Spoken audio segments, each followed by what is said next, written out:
जाऊंगा खाली हाथ मगर ये दर्द साथ ही जाएगा। जाने किस दिन हिंदुस्तान आजाद वतन कहलाएगा। बिस्मिल हिंदू है कहता है फिर आऊंगा फिर आखिर ये भारत माँ तुझको आजाद करवाऊंगा।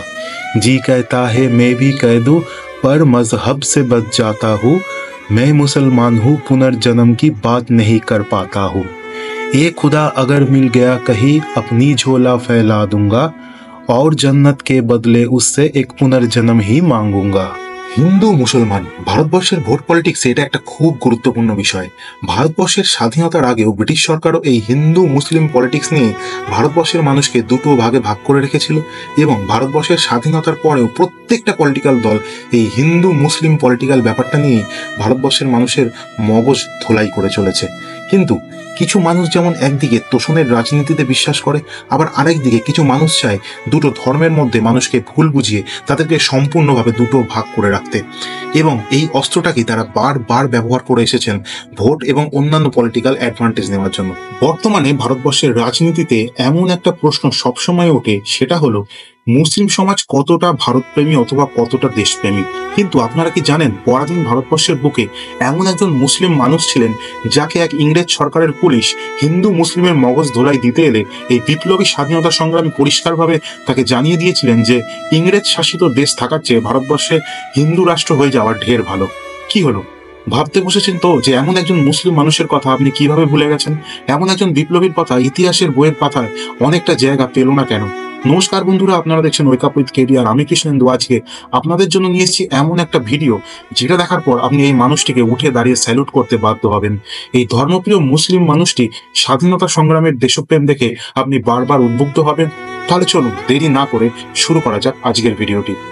1900 সালের 22শে অক্টোবর উত্তরপ্রদেশের শাহজাহানপুরে পিতা শফিকুল্লাহ খান এবং মাতা মাজহার উন্নিদার ঘরে জন্মগ্রহণ করেন আশফাকুল্লাহ খান। উত্তরপ্রদেশের খাইবার প্রদেশের জমিদার পরিবারের সর্বকনিষ্ঠ ছেলে ছিলেন আশফাকুল্লাহ খান। জন্মসূত্রে পাঠান এই পরিবারের অনেকেরই ছিলেন উচ্চ পদস্থ রাজ্য কর্মচারী।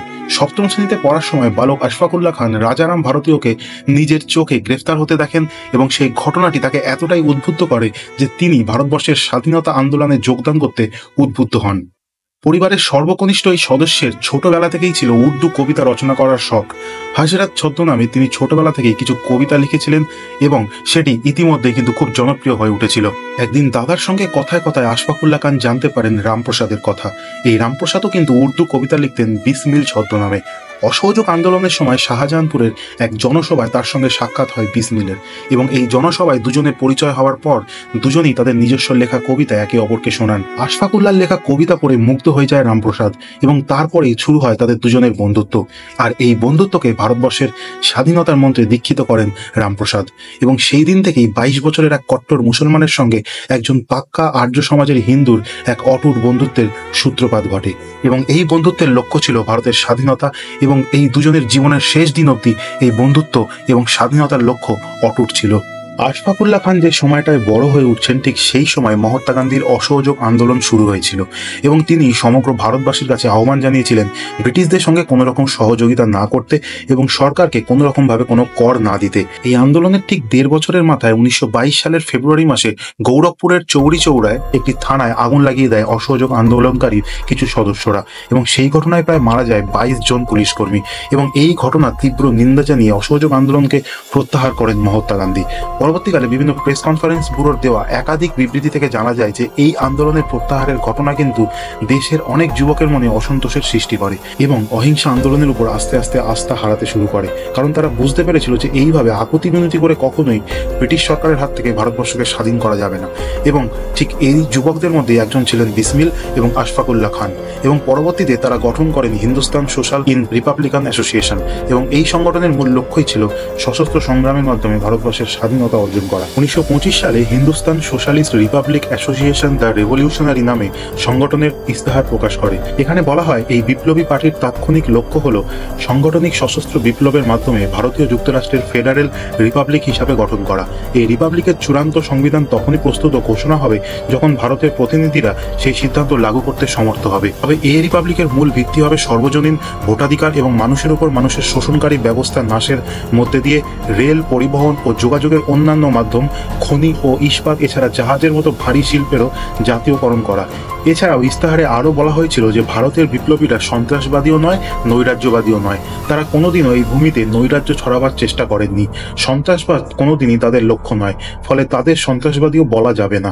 এরা বিশ্বাস করেন যে সন্ত্রাসবাদ এককভাবে স্বাধীনতা আনতে পারে না। কিন্তু এই সশস্ত্র আন্দোলন চালিয়ে যেতে লাগবে প্রচুর পরিমাণে অর্থ। বন্ধু রামপ্রসাদের সঙ্গে পরামর্শ করে পরিকল্পনা মতো আরও 8 জন সঙ্গীকে নিয়ে 9 আগস্ট 1925 সালে ট্রেন ডাকাতির প্ল্যান করেন এবং এই ট্রেনে করে যে সমস্ত অর্থ সামগ্রী আসছিল তা পুরোটাই ছিল ইংরেজদের প্রাপ্ত খাজানা। পরিকল্পিত কর্মকাণ্ড পুরোটাই ঘটানো হয়েছিল হিন্দুস্তান সোশ্যালিস্ট রিপাবলিকান অ্যাসোসিয়েশনের কাজকর্মের অর্থ জোগাড়ের উদ্দেশ্যে। বিসমিল এবং 10 জন বিপ্লবীর দল শাহজাহানপুর থেকে আসা লখনৌগামী কাকুরি এক্সপ্রেসকে দাঁড় করিয়ে ইংরেজদের প্রাপ্ত করের টাকা লুটতরাজ করে পালিয়ে যান। ব্রিটিশ সরকার এই ঘটনায় খুবই অবাক হন এবং ব্রিটিশ প্রশাসন স্কটল্যান্ড ইয়ার্ডের হাতে তদন্তের ভার তুলে দেয়। 1926 সালের সেপ্টেম্বর মাসে বিসমিল গ্রেফতার হন, কিন্তু আশফাকুল্লাহ পালিয়ে যেতে সফল হয়। ব্রিটিশ ফাইলের তথ্যসূত্র থেকে জানা যায় যে তিনি বাড়ি থেকে 8 মাইল দূরে একটি আখের খেতে কিছু সময়ের জন্য গা ঢাকা দিয়েছিলেন। পরে প্রথমে বিহার ও পরে দিল্লিতে গিয়ে তিনি শেষ পর্যন্ত গ্রেফতার হন এবং এই কাকুরি ডাকাতি মামলা প্রায় চলেছিল 1.5 বছর। 1927 সালের এপ্রিল মাসে এই মামলা শেষ হয়।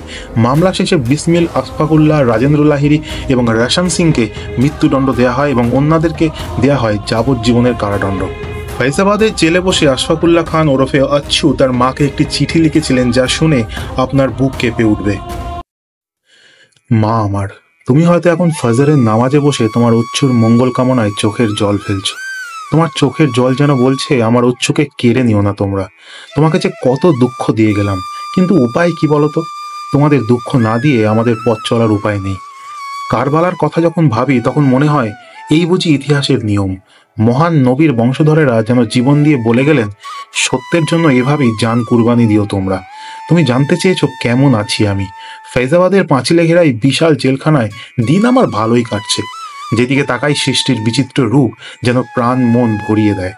অনন্ত আকাশে পাখিরা যখন ডানা মেলে উড়ে যায়, বর্ষাস্নাত বিকেলে রামধনুর রং বেরঙের খেলা যখন চারিদিকে ছড়িয়ে পড়ে, হাওয়ায় ভর করে যখন বহু দূরে দেশের কোনো অজানা ফুলের সৌরভ প্রবেশ করে আলো বাতাসহীন এই অন্ধ কুটুরিতে, তখন মনে হয় প্রকৃতি দেবী আমার এই আনন্দময় একঘেয়ে নিঃসঙ্গ জীবনে আনন্দের অফুরন্ত আয়োজন করেছেন। দুটো চোখ জলে ভরে আসতে চায়। নিজেকে নিয়ে আমার এমন গৌরবের অন্ত নেই। শেষের দিন যত এগিয়ে আসছে, হৃদয় তত আনন্দে পূর্ণ হয়ে উঠছে। দেশের মুক্তিযুদ্ধে এই প্রথম একজন মুসলিম তরুণ আত্মহুতি দেবে। আমি এখন ক্ষুদিরাম কানাইলালের সহযাত্রী, তাদের স্বপ্ন সাধনার অংশীদার। মনে হয় ওরা আমার দিকে হাসি মুখে তাকিয়ে আছেন, আশীর্বাদ করছেন আমাকে। ভেবে পাই না মানুষ মৃত্যুকে ভয় পায় কেন। মৃত্যু আর জীবন তো হাত ধরাধরি করেই চলে। কবির ভাষায় জন্মিলে মরিতে হবে, অমরকে কোথার হবে। তাহলে নিশ্চিত এই পরিণামকে তো আমরা হাসি মুখেই বরণ করতে পারি। প্রস্তুত হতে হবে নিজেদের। দুঃখে বিহল হলে হবে না, শোকে অশ্রু বিসর্জন করে জীবনের পথ চলাকে দুর্গম করে তুলব আমরা। ফাঁসির আদেশ শোনার পর রামপ্রসাদ বলেছিল, আবার যেন ফিরে আসতে পারি এই দেশে, আবার যেন সগৌরবে মুক্তিযজ্ঞে প্রাণ দিতে পারি আমরা। সেদিন মনে হয়েছিল আমি মুসলমান, এই স্বপ্ন দেখার অধিকার আমার নেই। আজ মনে হয় যদি কোনোদিনও আল্লাহর সাথে দেখা হয়, তাহলে বলবো একবার, শুধু একবার সুযোগ দাও দেশ জননীর পায়ে জীবন উৎসর্গ করতে। এই কামনা নিয়ে দুনিয়া ছেড়ে চলে যাব আমি। আমাকে তুমি আশীর্বাদ করো মা। আশফাকুল্লাহ খান হয়তো কখনোই ধরা পড়তেন না, কিন্তু বলে না মাঝে মাঝে কাছের মানুষেরাই শত্রু হয়ে দাঁড়ায়। ঠিক তেমনটাই হয়েছিল আশফাকুল্লাহ খানের সঙ্গে। তিনি প্রথমে নেপালে পালিয়ে গেলেও পরে কানপুরে ফেরত আসেন এবং অন্য নামে চাকরি করতে শুরু করেন। কিছুদিন সেখানে কাটিয়ে ফের তিনি দিল্লিতে যান এবং সেখানে বিপ্লবী কাজকর্মে আবার সক্রিয় হতে শুরু করেন। যে বন্ধুকে তিনি বিশ্বাস করেছিলেন, সেই পাঠান বন্ধুই তার সঙ্গে বিশ্বাসঘাতকতা করে এবং তাকে পুলিশের হাতে তুলে দেয়। বন্দি দশায় পৃথক পৃথক জেলে ছিলেন রামপ্রসাদ এবং আশফাকুল্লাহ। তাদের মধ্যে সাম্প্রদায়িক বিভাজন ঘটানোর চেষ্টা করেছিল ইংরেজ সরকার। স্বাধীনতার নামে ভারতের হিন্দু রাষ্ট্র বানানোর পরিকল্পনা চলছে বলে আশফাকুল্লাহকে জানান ইংরেজ সরকারের এক পুলিশ আধিকারিক। কিন্তু আশফাকুল্লাহ তার জবাবে বলেছিলেন, ইংরেজ শাসিত দেশ থাকার চেয়ে ভারতের হিন্দু রাষ্ট্র হওয়া ঢের ভালো। জেলার সাব, if you are right then I am also quite sure that a Hindu India will be much better than your British India to whom you are serving like a servant. জেলে থাকাকালীন ধর্মীয় বিধি মেনে চলতে শুরু করেন আশফাকুল্লাহ। তিনি তখন দাড়ি রাখতে শুরু করেন এবং তার সাথে সাথে দিনে 5 বার নামাজ পড়তেন, উপোসও করতেন রমজানে। শচীন্দ্রের সঙ্গে ধর্ম নিয়ে আলোচনাও হতো তার, কিন্তু নাস্তিক শচীন্দ্রকে কখনোই ধর্মপাঠ দিতেন না আশফাকুল্লাহ। ফাঁসি কার্যকর হওয়ার দিনও নিজের আদর্শ থেকে এক চুলও সরেননি আশফাকুল্লাহ খান। 6 ফুট লম্বা দৃঢ় পদক্ষেপেই ফাঁসির মঞ্চে ওঠেন তিনি। ফাঁসির দড়িতে ঠোঁট ঠেকিয়ে বলেন, আমার হাতে খুনের দাগ নেই, আমার বিরুদ্ধে আনা সমস্ত অভিযোগ মিথ্যা, উপরওয়ালাই আমার বিচার করবেন। আর এভাবেই সেদিন ভারত মাতার জন্য, ভারতবর্ষের জন্য হিন্দু মুসলিম প্রত্যেকটা ধর্ম নির্বিশেষে প্রত্যেকটা মানুষ লড়াই করেছিল এই ভারতবর্ষকে স্বাধীন করার জন্য। কিন্তু আজকে যখন এই পলিটিক্যাল দলেরা এবং কিছু ধর্ম নিয়ে ব্যবসা করা মানুষেরা আমাদের মধ্যে ধর্মের উস্কানি, ধর্মের হিংসা ছড়িয়ে দিতে চাইছে, তখন আমরা এই আশফাকুল্লাহকে, এই রামপ্রসাদকে স্মরণ করে আমাদের ভারতবর্ষকে, আমাদের ভারত মাতার জন্য কাজ করে যেতে চাই। নমস্কার বন্ধুরা, আজকের ভিডিওটা কেমন লাগলো অবশ্যই কমেন্ট করে জানাবেন। আর যদি ভিডিওটা ভালো লেগে থাকে তাহলে অবশ্যই চ্যানেলটাকে সাবস্ক্রাইব করতে ভুলবেন না। আজকের জন্য বিদায় নিচ্ছি, ভালো থাকবেন, ভালো রাখবেন। জয় হিন্দ, বন্দে মাতারাম। कस ली है कमर, अब तो कुछ करके दिखाएंगे, आजाद ही हो लेंगे या सर ही कटा देंगे।